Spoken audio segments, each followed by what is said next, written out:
título da nossa mensagem essa noite: o martelo que quebrou o silêncio. Os nossos pré-adolescentes já podem ir lá para o culto de vocês. O martelo que quebrou o silêncio. Repita comigo: o martelo que quebrou o silêncio. O que o pastor vai falar essa noite? Eu quero falar sobre a reforma protestante. O pastor Marcelo Ramos, no Se Liga na Missão, falou um pouco sobre isso. Nós estamos na semana que se comemora o dia da reforma protestante, dia 31 de outubro. O ano era 1517.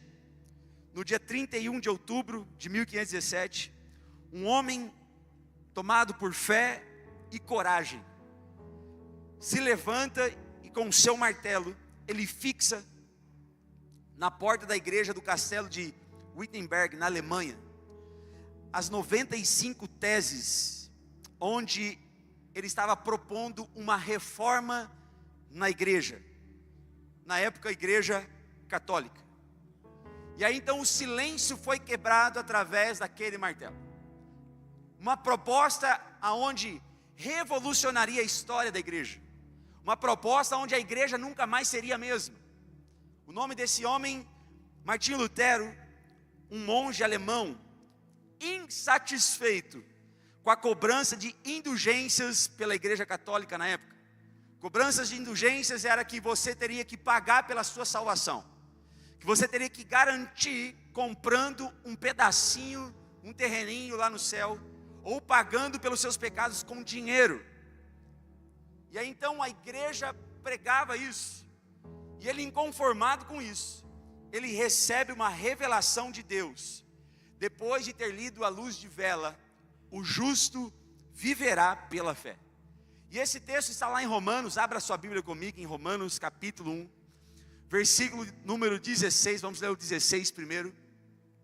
A palavra de Deus diz, Romanos capítulo 1, versículo 16: não me envergonhe do evangelho, porque é o poder de Deus para a salvação de todo aquele que crê, primeiro do judeu e depois do grego. Versículo 17: porque no evangelho é revelada a justiça de Deus, uma justiça que do princípio ao fim é pela fé. Repita comigo: é pela fé. E como está escrito, o justo viverá pela fé. Vamos dizer todos juntos: o justo viverá pela fé. Quem é justificado pelo sangue de Jesus aqui? Quem vive pela fé aqui, aplauda ao Senhor, glorifica o nome de Jesus pela palavra, pela salvação que é através da fé. Aleluia. Um dia Martinho Lutero, ao estudar a Bíblia, ele percebe então inúmeras mentiras que estavam sendo pregadas, ensinadas, ditas ao povo. Um povo que estava sendo enganado, porque a igreja se perdeu do propósito. E aí então ele escreve 95 teses. Essas 95 teses mostravam as mentiras, revelavam as mentiras, revelavam um falso cristianismo vivido naquela época. E aí os líderes religiosos então começaram a pressionar ele, depois que ele martelou lá, pregou na porta da igreja.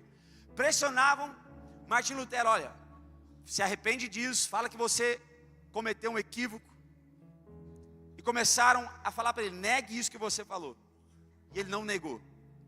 Ele não negou o verdadeiro evangelho, ele não negou a Jesus.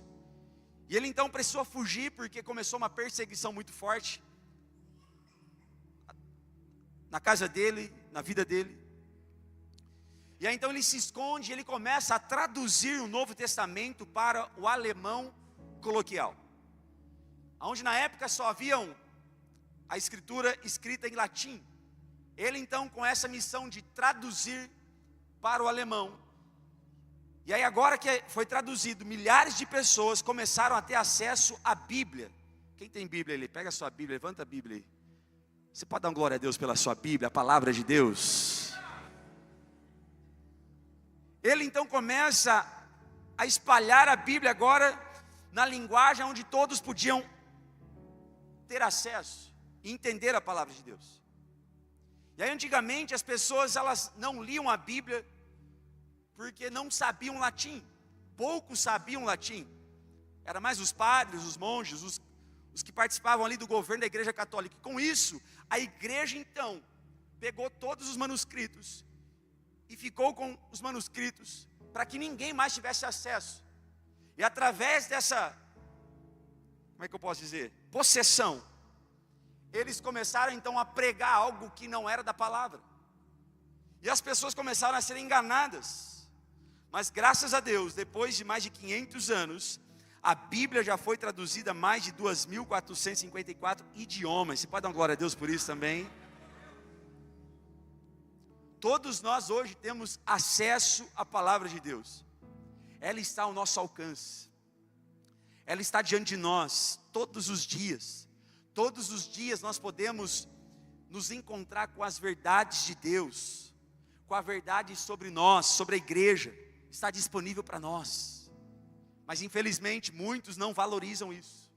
Muitos não têm valorizado a palavra de Deus, a Bíblia que você tem. E aí esse foi o maior movimento após o Pentecostes, a reforma protestante, aonde mudou o rumo das coisas, aonde a igreja voltou ao princípio, aquilo que ela se perdeu. Então a reforma foi o retorno às Escrituras, foi a volta da doutrina dos apóstolos. A reforma foi a separação entre o Estado e a igreja, que tinha se tornado uma coisa só.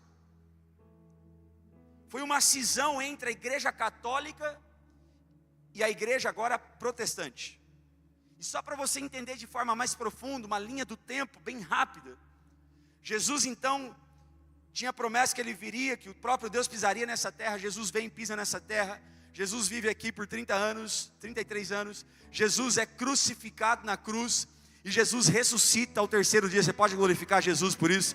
Jesus está vivo, Jesus ele reina. A morte não pôde vencê-lo, e é por isso que nós estamos aqui hoje, vivendo o propósito de Deus. Ele ressuscitou ao terceiro dia. E após isso, Jesus começa a aparecer a algumas pessoas, aos seus discípulos. E ele dá uma ordem, ele diz: ficai em Jerusalém, até que do alto sejam revestidos de poder. E aí sabemos a história em Atos 2. O Espírito Santo então desce, e ali, como línguas de fogo, algo sobrenatural acontece naquela casa. E é inaugurado então a igreja de Cristo aqui na terra. Oficialmente a igreja de Cristo começa ali em Atos 2 com a descida do Espírito Santo. E aí depois disso, os apóstolos então começam a pregar o Evangelho. Começa então um crescimento gigante da igreja de Cristo aqui na terra. Pedro, na sua primeira pregação, ele prega, depois que Jesus voltou para o Pai, depois que eles receberam o poder de Deus, ali em Pentecostes. Pedro, na sua primeira pregação do Evangelho, mais de 3.000 almas se convertem a Jesus. E começa então um grande crescimento da igreja de Cristo. Mais para frente conhecemos a história ali em Atos, de um homem chamado Saulo, que teve um encontro com Jesus. E porque ele teve um encontro com Jesus, agora o seu nome se tornou Paulo. Paulo então, um dos maiores pregadores do Evangelho, o homem que mais pregou aos gentios, começa a missão, o propósito, e a igreja começa a se espalhar, a igreja começa a crescer, a igreja começa a cumprir o seu propósito, ali depois de Pentecostes. Mas em um determinado tempo, os apóstolos morrem da pior maneira possível. O apóstolo Paulo morreu também, e pessoas ficaram aqui para continuar essa pregação do Evangelho. A igreja sofria perseguição, mas o crescimento continuava. Até que um dia, um imperador chamado Nero, começa então uma perseguição muito forte aos cristãos, ali do Império Romano. E houve um dia um incêndio muito grande em Roma, que devastou Roma. Mas nos lugares onde havia concentração de cristãos, o incêndio não pegou. E isso deixou aquele imperador furioso. E esse imperador então começou a dar decretos de morte a todo cristão. E a perseguição então, que já era grande, se tornou maior ainda. Uma época onde não era fácil ser crente igual é hoje. Uma época onde os cristãos precisavam se esconder. não tinham liberdade de fazer cultos ao Senhor como nós estamos aqui hoje. E aí então, naquele tempo, começaram então a intensificar a morte dos cristãos, aonde cristãos eram levados ao Coliseu e por diversão, os cristãos viravam comida de leão. E eles aplaudiam aquele teatro sanguinário. Em outras ocasiões, cristãos eram pendurados nas ruas, nas praças, e eram queimados vivos, a ponto de iluminar a cidade durante a noite. Só por causa do quê? Porque cria no Evangelho da salvação, cria em Cristo Jesus. E talvez a gente não valorize o que nós estamos vivendo hoje.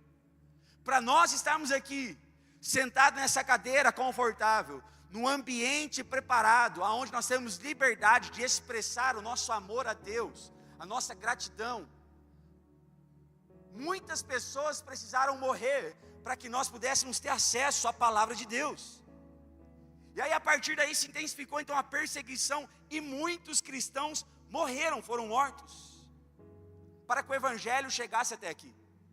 Muitos precisavam pagar um preço alto com a própria vida. Primeiro Jesus, e segundo, aqueles que fizeram de tudo e pagaram com a própria vida por não negarem a Jesus, por não negarem a Cristo. E a história então continua. E em um certo ponto da história, houve então uma reviravolta. Um novo imperador chamado Constantino, ele teve uma experiência com Deus. E em um sonho, o Senhor mostra para ele uma cruz pegando fogo. E aí Deus fala para ele que é através da cruz que há salvação. Constantino então, tomado pelo poder de Deus, ele começa a mandar colocar nos escudos das batalhas a imagem da cruz. E com isso, eles começaram a ganhar batalhas. E por essa experiência, Constantino então se converteu. E Constantino, como imperador de Roma, declara que o cristianismo agora é a principal religião, é a religião oficial do Império Romano. E que a partir dali, ninguém mais deveria ser morto por acreditar e crer em Deus. Ninguém mais deveria ser morto por andar e crer no Evangelho. Então se tornou a religião oficial do Império Romano. E com isso o que aconteceu? As coisas ficaram fáceis. Agora todo mundo pode ser crente, porque agora ninguém mais vai morrer por ser cristão. E a partir daquele momento então em que o cristianismo se torna a religião oficial do império, essa mudança, ela teve um aspecto bom, mas também teve um aspecto ruim. Bom porque eles podiam ter liberdade religiosa. Bom porque ninguém mais morreria por Cristo. Agora tinham proteção do próprio imperador. Mas ruim por outro lado, por quê? Porque houve ali uma institucionalização do cristianismo. Houve ali agora as coisas se tornaram fáceis agora. As pessoas começaram a aderir ao Evangelho, não por convicção, mas por conveniência. É conveniente agora. Se o imperador mandou, a gente obedece. Se o imperador a gente é também. Então não era uma conversão genuína. Eles eram convenientes por ser da mesma religião do imperador. E aí então começaram a fazer parte da igreja sem ser convertidos. Começaram a frequentar a igreja sem ser convertido. Virou moda. E talvez seja algo parecido com o que nós estamos vivendo hoje. Pessoas que estão nas igrejas domingo após domingo, mas não há transformação, não há mudança, não há uma conversão genuína, não há algo que muda. Isso precisa chamar a nossa atenção. Porque entrar pelas portas desse prédio não faz de você um convertido. Entrar pelas portas desse prédio não faz de você um novo nascimento. Não garante um novo nascimento. Estar aqui não quer dizer que você é crente, é convertido. O que de fato demonstra a minha conversão e a sua conversão é o novo nascimento e a transformação em Cristo Jesus. Quantos aqui estão num processo de transformação todos os dias? Dá um glória a Deus. Todos os dias nós estamos sendo transformados. Então deixa eu falar algo para você. Ser crente hoje, infelizmente ou felizmente, virou moda. O youtuber famoso é cristão.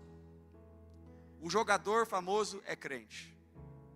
A cantora é crente. O cantor é crente. Virou moda. Mas eu creio que aqui está uma igreja que não é crente porque é moda. É crente porque tem convicção daquilo que Jesus fez na cruz do Calvário. Tem convicção de que só Jesus salva. Tem convicção que só Jesus transforma. Que Jesus tem esse poder para transformar as nossas vidas. Mas naquele tempo é isso que aconteceu. Por causa disso, muito sincretismo foi entrando na igreja. A igreja se tornou poderosa. De perseguida, de escondida, agora a igreja tem todo o poder. Após Constantino, a igreja católica ganhou poder estatal, riqueza e influência. O cristianismo deixou de ser perseguido e se tornou a religião oficial do império. O Estado apoiando, construindo grandes templos. E a igreja cada vez mais acumulando propriedades por meio de doações. Tornando-se uma potência poderosa, uma instituição poderosa na terra. E com isso, com todo esse poder, começaram então a enganar o povo. Para ir para o céu, precisa dar dinheiro. Para ir para o céu, precisa fazer isso, precisa fazer aquilo. E aí então, Martim Lutero, tomado pelo poder de Deus, ele para estudar as Escrituras. E ele começa então a escrever as 95 teses. E através dessas 95 teses, começaram a ter os debates então. E desses 95 teses, chegaram a uma conclusão, que nós chamamos de 5 solas da Reforma Protestante. Repita comigo, 5 solas. 5 solas da Reforma Protestante. Dessas 95, podemos dizer que resumiu em 5. 5 fundamentos da Reforma Protestante. 5 fundamentos também para a Igreja de Cristo. 5 fundamentos necessários para que haja uma reforma na vida de um cristão. 5 fundamentos que a igreja precisa estar firmada nesses 5 fundamentos. E eu gostaria de falar com vocês aqui nessa noite sobre esses 5 fundamentos. O primeiro fundamento é sola escritura. Em português se diz somente a escritura. Repita comigo, somente a escritura. Dessas 95 teses que Martim Lutero escreveu no dia 31 de outubro de 1517, a primeira foi somente a escritura. A reforma protestante da igreja, onde houve a separação da igreja católica, da igreja protestante, a reforma começou a partir da palavra, a partir da revelação da palavra. A revelação veio através da palavra, os olhos se abriram através da palavra, e isso nos ensina muita coisa. É através da palavra que os nossos olhos se abrem. É através da palavra que a nossa vida é reformada. É através da palavra que a sua vida é transformada. Posso ouvir um glória a Deus? É a palavra de Deus que é capaz de mudar as nossas vidas. Não é a palavra de um homem, não é a palavra de um presidente, não é a palavra de um governo, não é a palavra de um pastor, não é a palavra de um padre que é poderosa para transformar. Mas é a palavra de Deus. Somente a Escritura tem o poder. Por quê? Porque a Escritura é, em primeiro lugar, inspirada. Segundo lugar, a Escritura é inerrante. Terceiro lugar, a Escritura ela é infalível. E em quarto, a Escritura ela é suficiente. E naquele tempo, como eu disse, não eram todos que tinham acesso à verdadeira palavra, porque era em latim.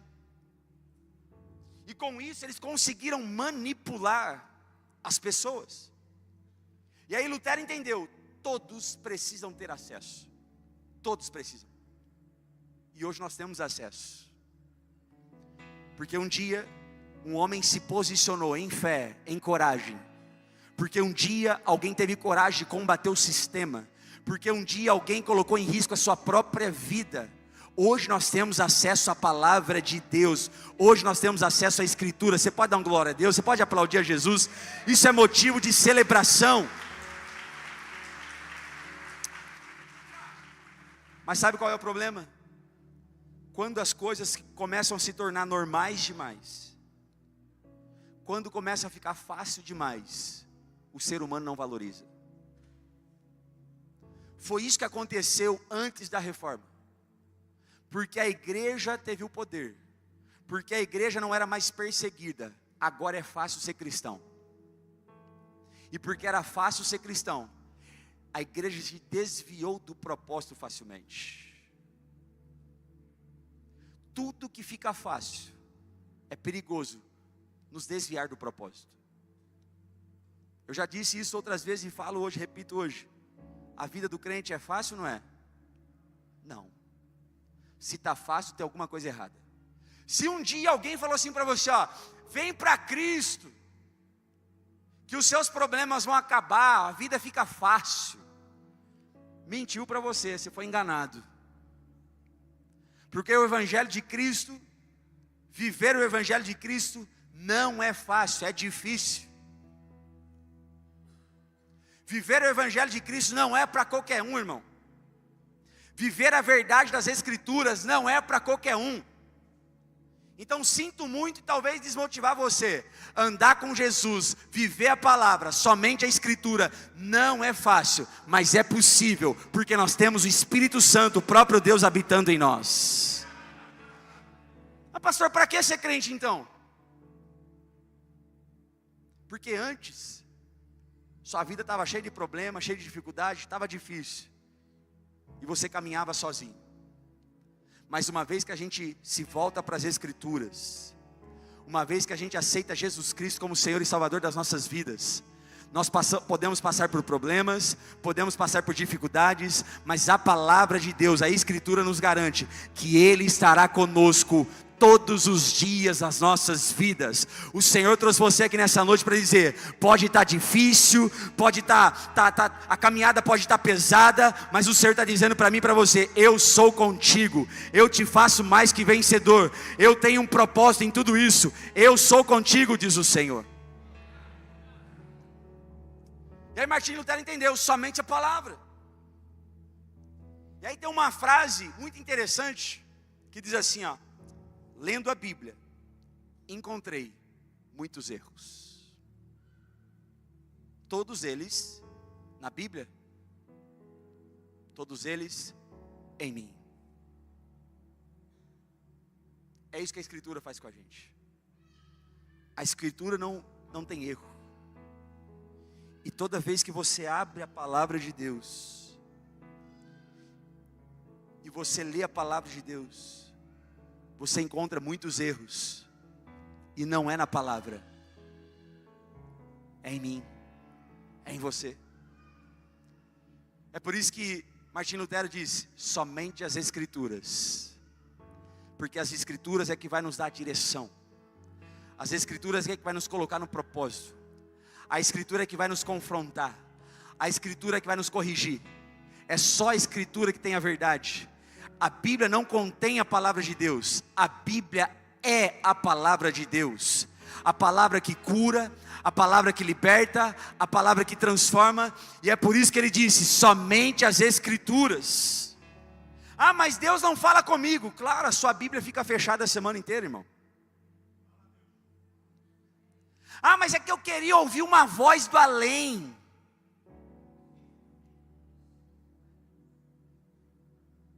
Aí Deus fica olhando para assim, é só abrir a Bíblia,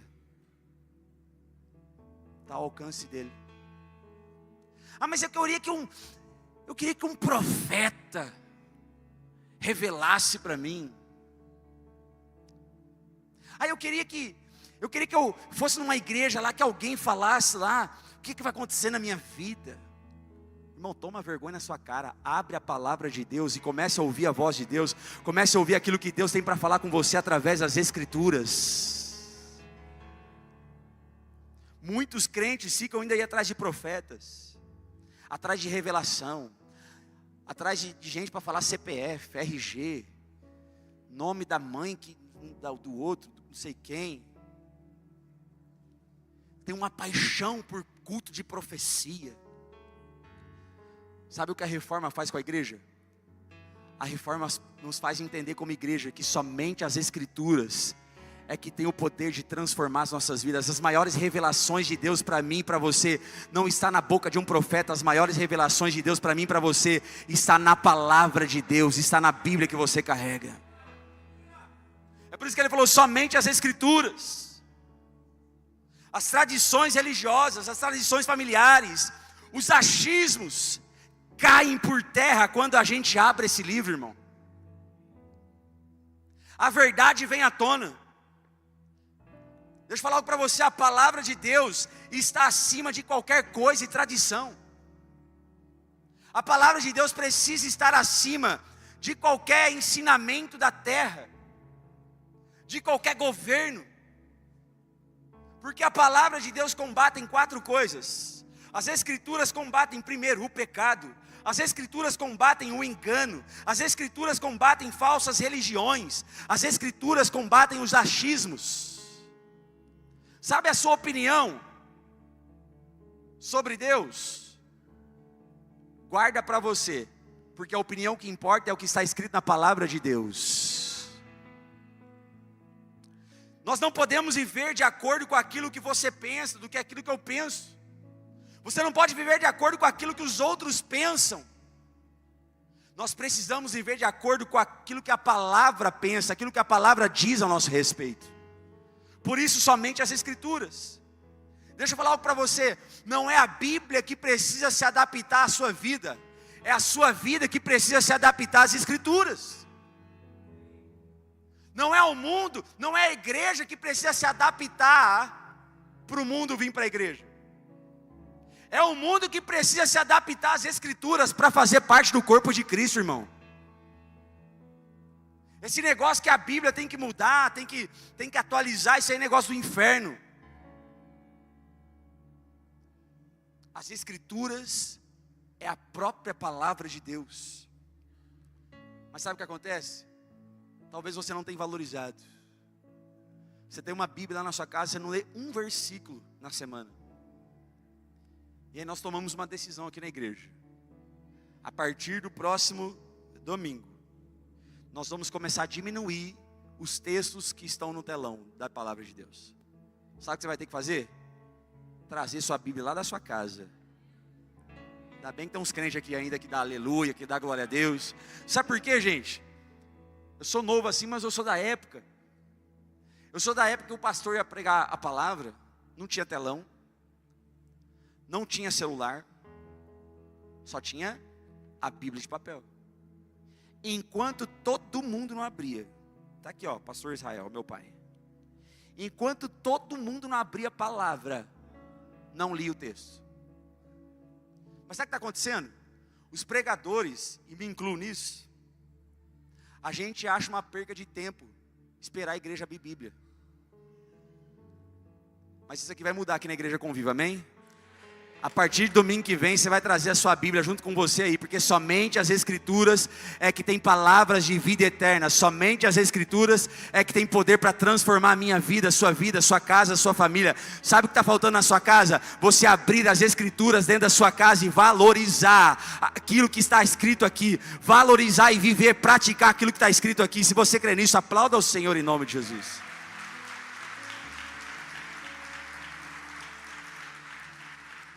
Eu sou da época que se você não trazia a Bíblia na igreja, o pastor vai dizer, tá sem Bíblia? Tá sem Bíblia, Júlio? Então senta ali do lado do irmão, isso, levanta e senta lá, para você acompanhar com o irmão que trouxe. Quem é dessa época aí? Tudo crente velho. Mas a gente vai tornando mais fácil. Aí o pastor fala assim, abre a sua Bíblia comigo. Fica de braço cruzado. Por quê? Vai pôr no telão.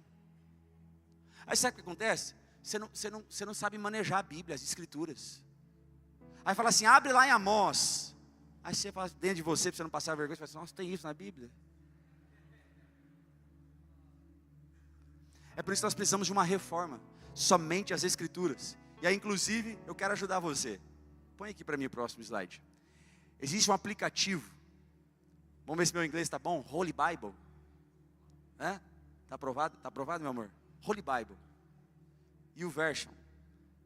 The Bible App. Estou começando a empolgar aqui, gente. Sabe essa porcaria de celular que você carrega para cima e para baixo, que dorme com você, que toma banho com você, que faz tudo com você? Você tem de tudo no celular, irmão. Você tem Instagram, Facebook, você tem bolsa de valores, você tem a porcaria do tigrinho. Fica jogando essa porcaria aí. Aí você fala assim pro crente: abre aí, pega o seu celular, abre. O cara não tem um aplicativo de Bíblia no celular. Vira para a pessoa do celular e fala assim: misericórdia, irmão. Então, em nome de Jesus, depois do culto, agora não, tá? Pra você não mexer no celular aí. Em nome de Jesus, baixa esse aplicativo lá no seu celular de Bíblia. Ele fica lembrando você todo dia assim, ó, precisa ler a Bíblia, irmão. Ô crente, ei, você já está um dia sem abrir o aplicativo, crente. Lá tem ensinos, lá tem várias versões bíblicas, lá tem, como que fala? Que a gente faz diariamente? Devocional. Ah, eu preciso de um devocional porque meu casamento está ruim. Não, gente, mas tem tanto devocional. Você vai passar 50 anos da sua vida fazendo devocional de casamento lá. Quem está entendendo? Somente as Escrituras. A palavra de Deus precisa ocupar um lugar especial no seu coração. Eu não entendo crente que diz que é crente, mas não abre a Bíblia, irmão. Eu não entendo crente que fala que é crente, mas não lê um versículo durante a semana. E ainda chega na igreja, fica esperando no telão. E aí quando a mídia demora para pôr no telão, fica bravo ainda, igual eu.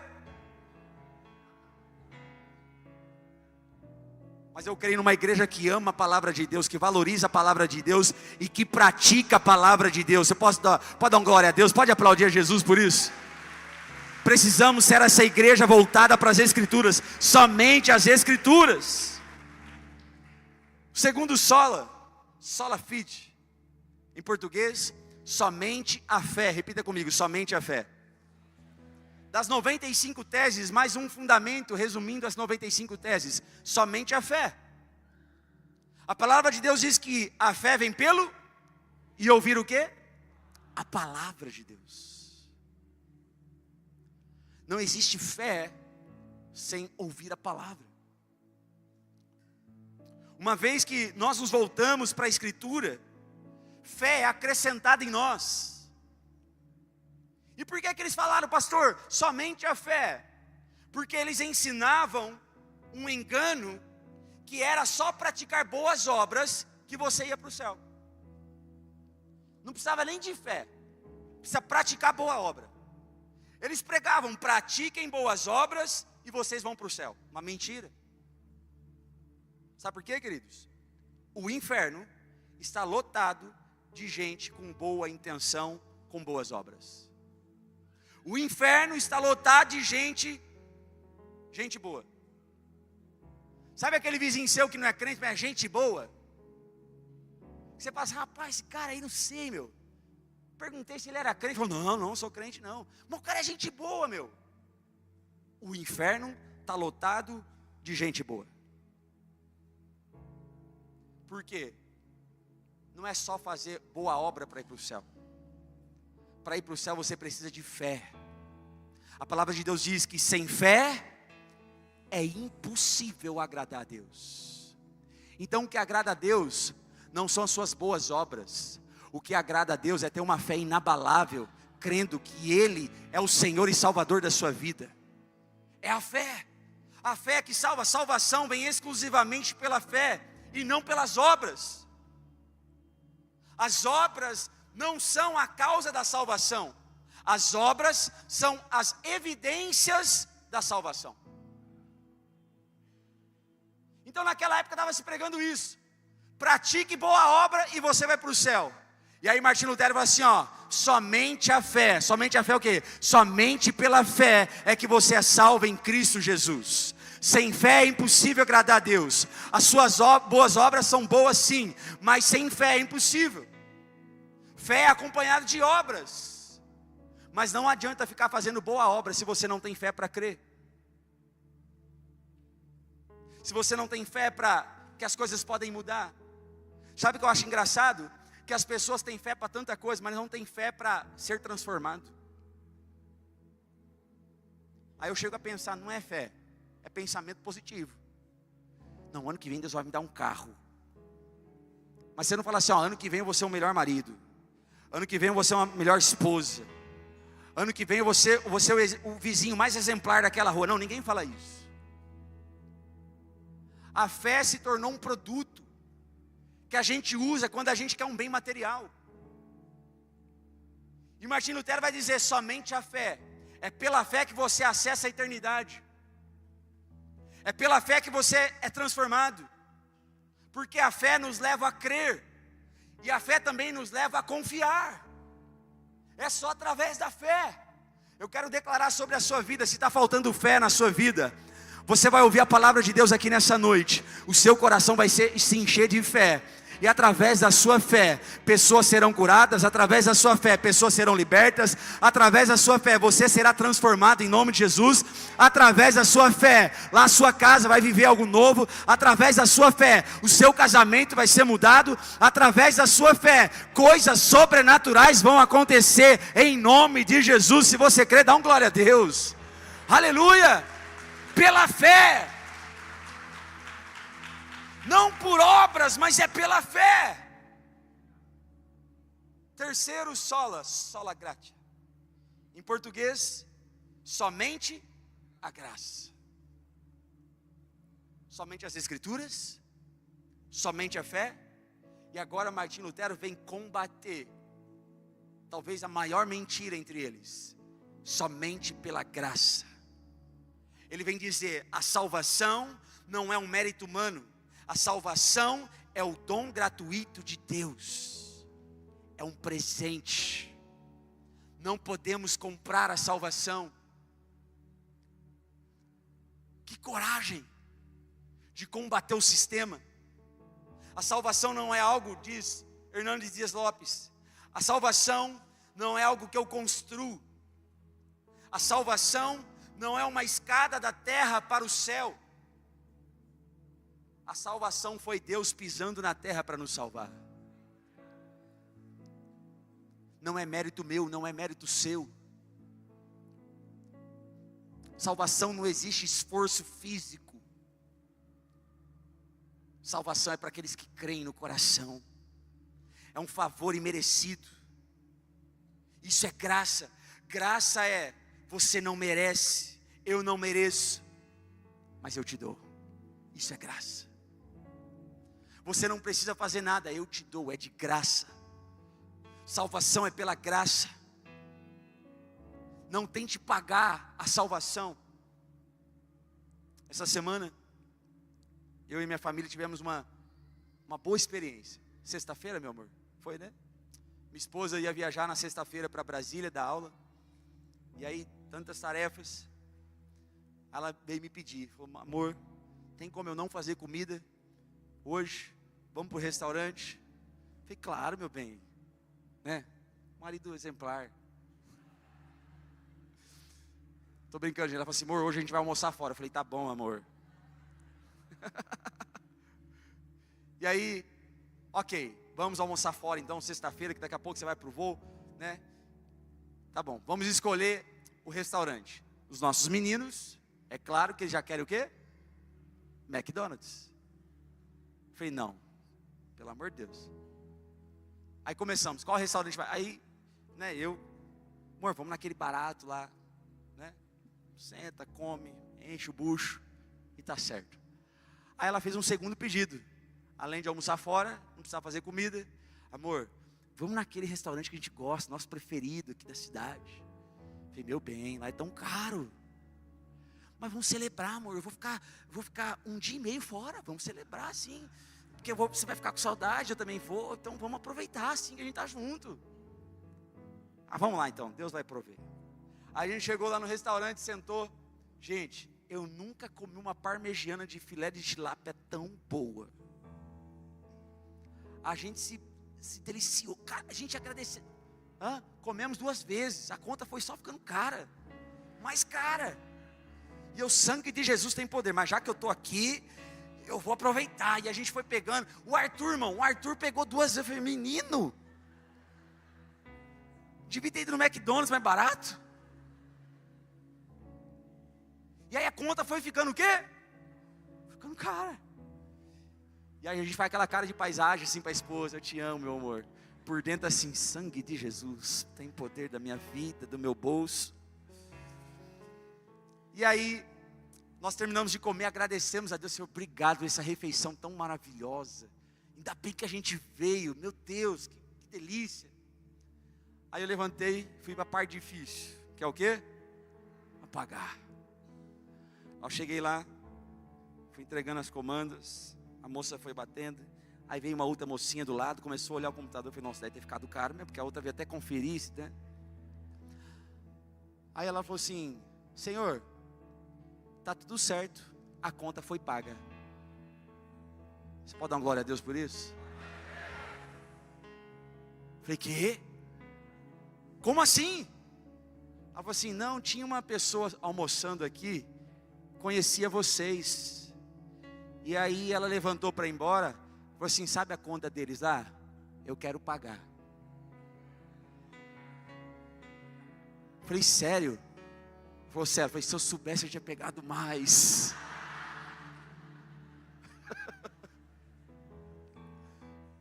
Mas gente, não tem nada mais precioso do que ouvir assim, ó, a conta foi paga, está tudo pago. Foi isso que Jesus fez através da graça. Jesus morreu naquela cruz e Ele disse, está consumado, a conta foi paga. Uau! Eis que a graça faz conosco. Eis que Martinho Lutero estava lá martelando naquela porta da igreja, aonde acabou aquela prisão que existia, aonde acabou o silêncio. Ei, a conta já foi paga, não há nada mais para pagar. E a graça vem combater isso. A graça combate que a salvação é por mérito, nós não merecemos, mas a graça nos alcançou. Mas infelizmente muitos estão vivendo uma religião por meritocracia. Tem gente que tem orgulho de bater no peito e dizer assim, ó, eu nunca adulterei, eu nunca matei ninguém, eu nunca roubei ninguém, eu leio a Bíblia todo dia, eu oro todo dia. Tem gente que tem orgulho de bater no peito e dizer isso. Sabe o que é isso? É alguém que anda por meritocracia. Está achando que salvação é porque ele merece, está achando que salvação é porque ele lê Bíblia, está achando que salvação é porque ele faz alguma coisa, e aí sim Deus vai gostar daquilo que ele fez e vai pôr ele lá no céu. E aí com isso a gente aprende que existem 3 tipos de pessoas vivendo graça. Primeira, é aquela que vive na lei, não vive a graça. É aquela pessoa que confia na própria capacidade, onde tudo é por merecimento. E por ela achar que tudo é por merecimento, ela não exerce graça na vida de ninguém. As pessoas têm que merecer as coisas dela, as pessoas têm que merecer favor, as pessoas têm que merecer oferta, as pessoas têm que merecer alguma coisa dela. Acha que pode comprar Deus com a sua santidade, acha que pode requerer alguma coisa de Deus. Senhor, não está vendo como está a minha vida? Estou andando em santidade, estou orando, estou jejuando, estou lendo a Bíblia, não estou em pecado. Acha que só porque anda certinho pode requerer alguma coisa de Deus. Pessoas que vivem na lei. Existem aqueles também que vivem uma graça barata. Deus já fez tudo, agora eu não preciso fazer nada, agora eu posso viver no pecado à vontade, porque é só pecar e pedir perdão que Deus perdoa. Isso é graça, vivendo uma graça barata, contando com a graça de Deus. Deixa eu falar alguma coisa para você, a graça de Deus é maravilhosa, mas ela também é perigosa. É perigosa. Você está vivendo nessa vida de pecado porque está contando com a graça de Deus. Você só não morreu por causa da graça de Deus. Mas cuidado, pode ser tarde para o arrependimento. Porque a causa de não sermos consumidos é a graça e a misericórdia de Deus. Então cuidado, e aí tem gente vivendo essa graça barata. Mas a gente esquece às vezes que todo texto que fala de graça, fala também de responsabilidade. Por exemplo, lá em Tito, capítulo 2, versículo 11. Tito 2,11 diz assim a palavra de Deus: pois a graça de Deus se manifestou salvador a todos os homens. Repita comigo, todos os homens. Mas aí em versículo 12, diz assim, a graça, ela nos instrui a renunciar à impiedade, aos desejos mundanos e a viver de maneira sensata, justa e piedosa nesta era presente. A graça nos abraça, a graça nos traz salvação, mas junto com a graça existe também a responsabilidade, que é o terceiro tipo de gente, que vive essa graça preciosa. É de graça para mim e para você, mas alguém precisou pagar o preço, custou caro para Jesus. E porque custou caro para Jesus, eu quero corresponder a essa graça. Do mesmo jeito que eu fui acolhido pela graça, eu também quero ser transformado pela graça de Deus. Posso ouvir um glória a Deus? E com isso Jesus nos ensina somente a graça.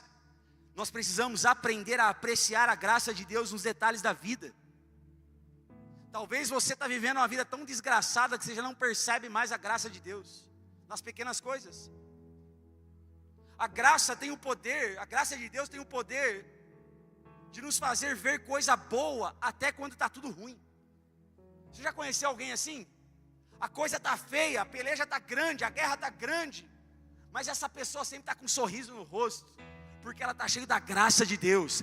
Ela pode dizer assim, está difícil, a caminhada está pesada, mas eu conto com a graça de Deus todos os dias da minha vida. Ela consegue ver coisa boa até quando a coisa está ruim.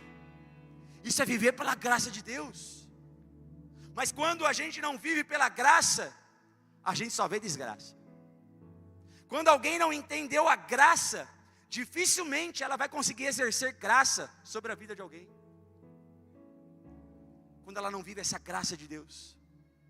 Então quem não depende da graça de Deus, ela olha para tudo com óculos da desgraça. Ela não consegue enxergar o favor de Deus. Ela não vê as bênçãos. Ela só vê o que falta. Ela só vê coisa ruim. Mas eu creio que nessa noite você entendeu o propósito da graça de Deus para a sua vida. E nós vamos viver somente pela graça de Deus, porque é a graça de Deus que nos salva. Quarto sola, solus Christus. Em português, somente Cristo. Só há um Salvador, não há outro Salvador. Jesus é o único mediador entre Deus e os homens. Não há outro igual a Jesus. A palavra de Deus nos ensina isso, 1 Timóteo capítulo 2, versículo 5. Pois há um só Deus, e um só mediador entre Deus e os homens, o homem Cristo Jesus. Sabe por que os reformadores, Martim Lutero disse, falaram só a Cristo, somente a Cristo?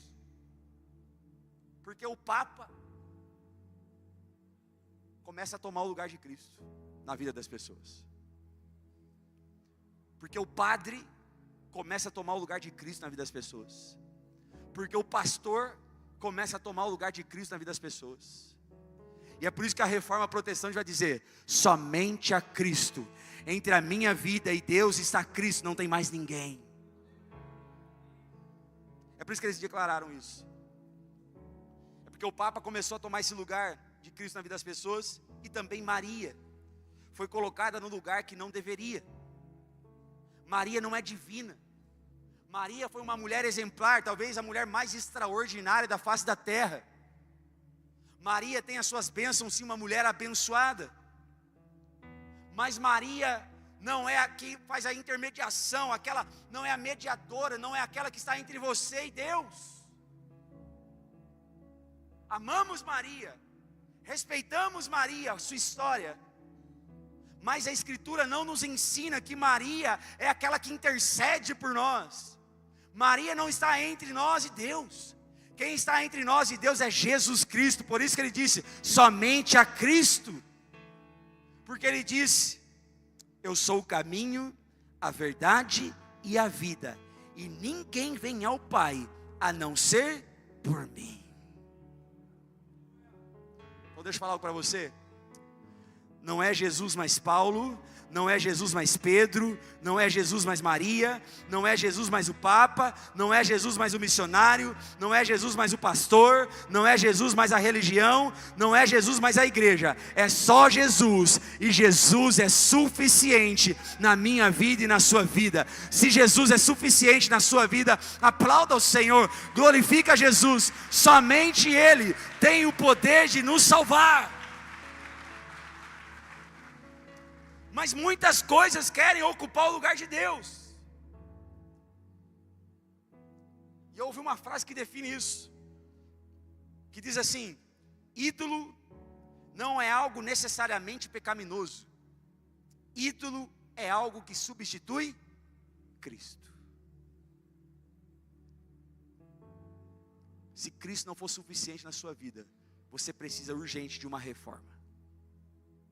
Ah, mas é que eu preciso do pastor fulano de tal, se o pastor fulano de tal não orar, não vale. Ah, mas é que eu preciso do profeta tal, porque o profeta de tal é que revela. Se Cristo não for suficiente na sua vida, você precisa de uma reforma urgente. Somente Cristo. E aí sabe o que vai acontecer? Todo insatisfeito quer tentar procurar em homens ou coisas aquilo que só pode encontrar em Cristo. Pode reparar, quem não é satisfeito com Cristo começa a procurar em outros lugares, tentando achar aquilo que só Cristo pode fazer. Você acha mesmo que se você precisasse de um carro, isso não seria mais barato para Jesus dar para você? Se você precisasse de mais dinheiro, seria mais fácil para Deus enviar dinheiro do que o seu próprio filho na cruz do Calvário. Então, gente insatisfeita segue Jesus, não porque ama Jesus, não porque Cristo é suficiente, mas porque quer usar Jesus para conquistar alguma coisa. Então vou falar de novo.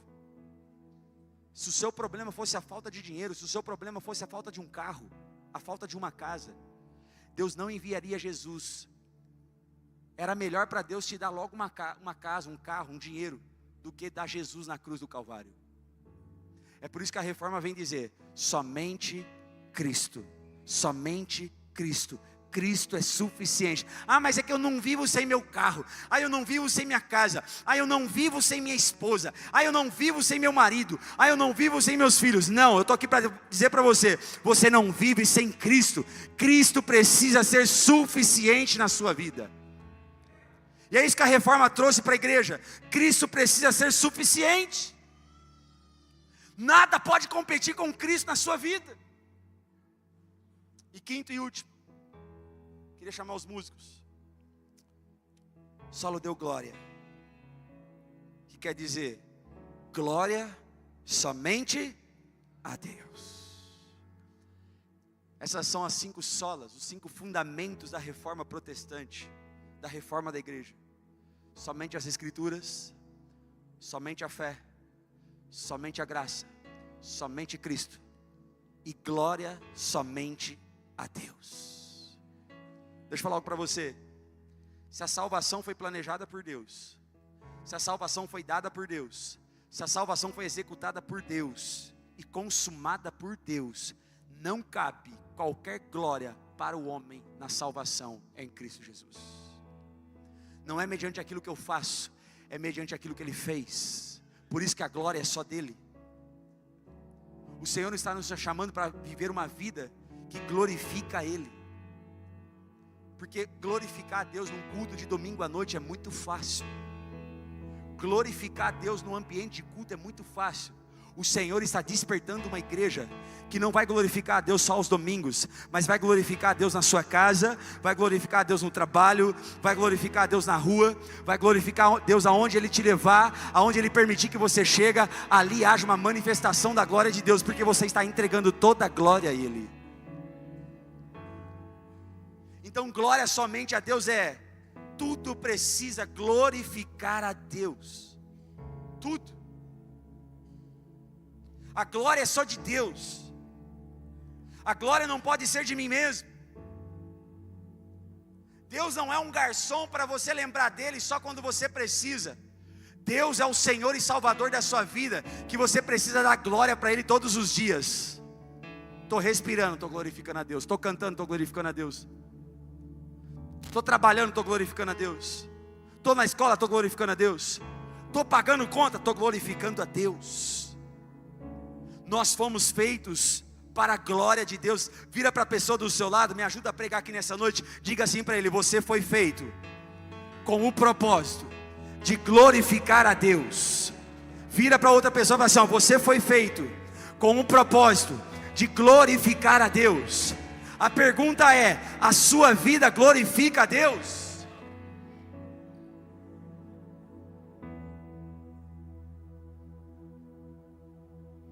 Isaías 42, versículo 8, diz que Ele não divide a glória dEle com ninguém. Tudo que a gente faz é para Ele. A glória é dEle. Como diz em Romanos capítulo 11, versículo 36. Pois dEle, por Ele e para Ele são todas as coisas. A Ele seja a glória pelos séculos dos séculos.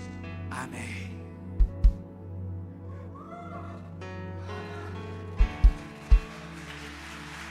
A glória é sua, Senhor.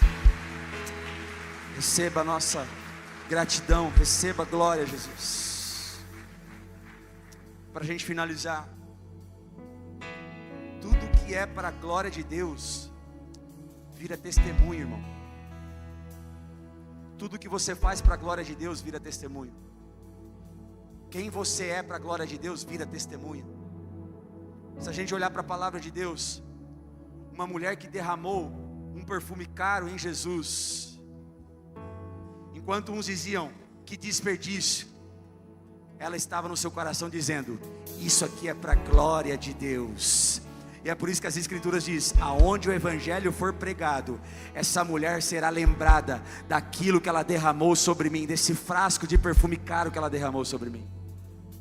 Quando Noé foi construir a arca, Noé construiu aquela arca, demorou 120 anos, para no final dizer: eu construí para a glória de Deus. Virou testemunha até os dias de hoje. Nós estamos testemunhando um homem que construiu uma arca para o Senhor. Moisés, quando foi abrir o mar vermelho, ele colocou o cajado, o mar se dividiu. Tudo isso para quê? Para testemunho da glória de Deus. A glória de Deus. Pessoas são curadas, pessoas são libertas, pessoas são saradas por causa da glória de Deus. Hoje de manhã o irmão parou eu na porta da igreja e falou assim: pastor, um dia você pregou uma palavra sobre aquela mulher que não podia dar filhos, e aquilo tomou conta do nosso coração, porque eu e a minha esposa estamos tentando ter filhos há muito tempo, estamos tentando ter filhos, e aquele dia aquilo apertou o nosso coração, mas nós cremos na palavra de Deus. E algumas semanas depois a minha esposa começou a passar mal, ela foi fazer um exame e constatou: no dia da palavra que você liberou, ela já estava grávida. Para a glória de Deus, para a glória de Deus. Pessoas são tocadas, pessoas são curadas, pessoas são transformadas para a glória de Deus. A glória de Deus. Jesus morreu na cruz para a glória de Deus. Jesus ressuscitou ao terceiro dia para a glória de Deus. Pedro foi crucificado de cabeça para baixo para a glória de Deus. João Batista, maior profeta de todos os tempos, teve a sua cabeça cortada, decapitada, sabe para quê? Para a glória de Deus.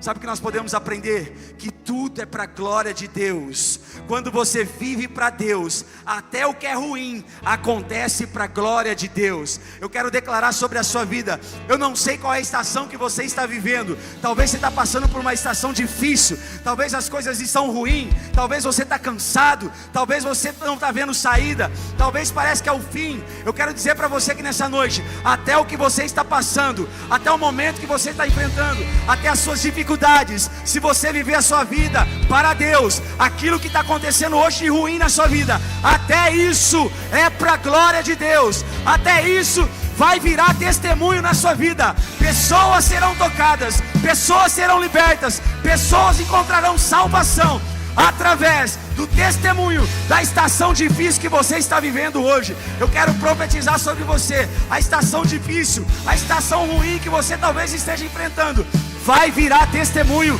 para a glória de Deus. Se você crê, aplauda ao Senhor mais uma vez. Glorifica o nome de Jesus.